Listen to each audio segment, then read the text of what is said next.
A absoluta maioria da liderança civil e religiosa judaica era hostil ao Senhor Jesus. Assim eram os sacerdotes, os escribas, os fariseus, os saduceus e os herodianos. Todos os grupos sociais e religiosos da liderança eram hostis ao Senhor Jesus. A oposição ao Senhor Jesus era feita pelo seu próprio povo. Jesus não tinha oposição dos romanos. Os romanos ainda não tinham nem dado conta de Jesus.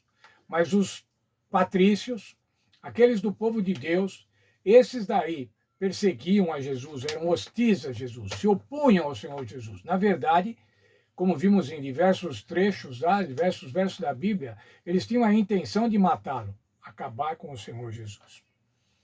Entretanto, também havia alguns da liderança que eram amigáveis a Jesus, que tinham Jesus em consideração.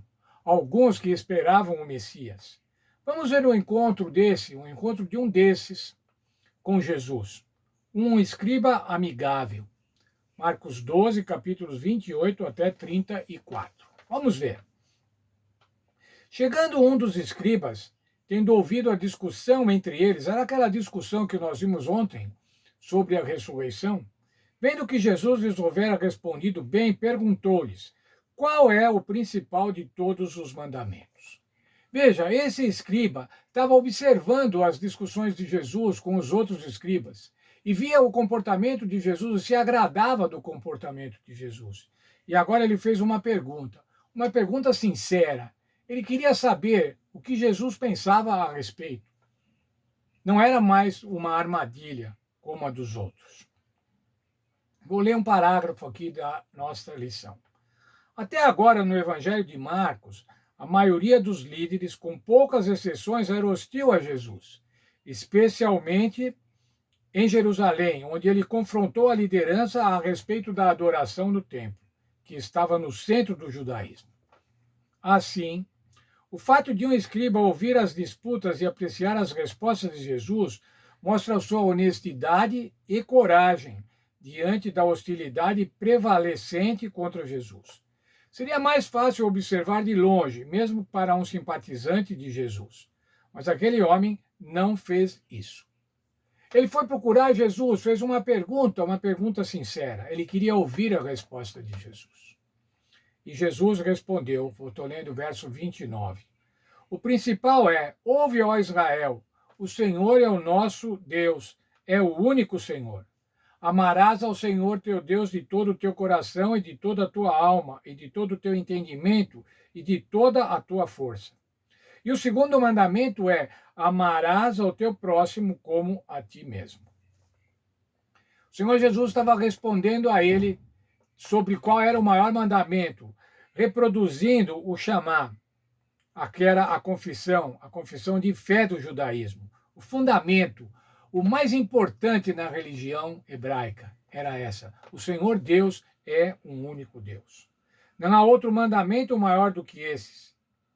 Disse-lhe o escriba: muito bem, mestre, e com verdade disseste que ele é o único e que não há outro, e que amar a Deus de todo o coração e de todo o entendimento e de toda a força, e amar ao próximo como a si mesmo, excede todos os holocaustos e sacrifícios. Veja, esse escriba lembrava de outro texto bíblico, Oséias 6,6. Qual era esse texto que ele lembrava? Eu quero que vocês me amem e não me ofereçam sacrifícios. Em vez de me trazer as ofertas queimadas, eu prefiro que o meu povo me obedeça. Essa era a confissão de fé. Esse era o fundamental na religião. Fundamental é o amor a Deus e o amor ao próximo. E esse amor se apresenta, se manifesta como afeto, fidelidade, lealdade. Amar a Deus sobre todas as coisas e amar ao próximo como a si mesmo. Vendo Jesus que ele havia respondido sabiamente, declarou-lhes: não está longe do reino de Deus. E já ninguém mais ousava perguntar a Jesus. Jesus falou para ele: você não está longe. Porque ele acabou de confessar. Ele reproduziu as palavras do Senhor Jesus. Diz, muito bem, mestre, e com verdade que disseste que ele é o único e que não há outro. Ele estava se acordando, concordando com as palavras do Senhor Jesus e assim manifestou. Mas o Senhor Jesus falou para ele assim: você não está longe do reino de Deus. Não estar longe, irmãos, não significa estar dentro. Isso é importante. Pode ser que nós não estejamos longe do reino de Deus, mas nós estamos dentro do reino de Deus.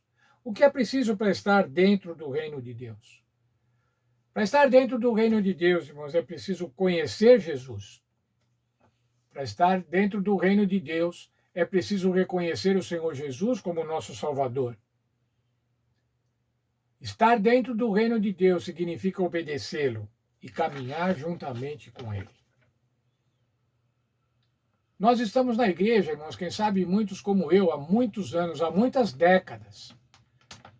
Será que nós estamos dentro do reino de Deus ou nós estamos próximos? Ou não estamos longe, como diz o verso?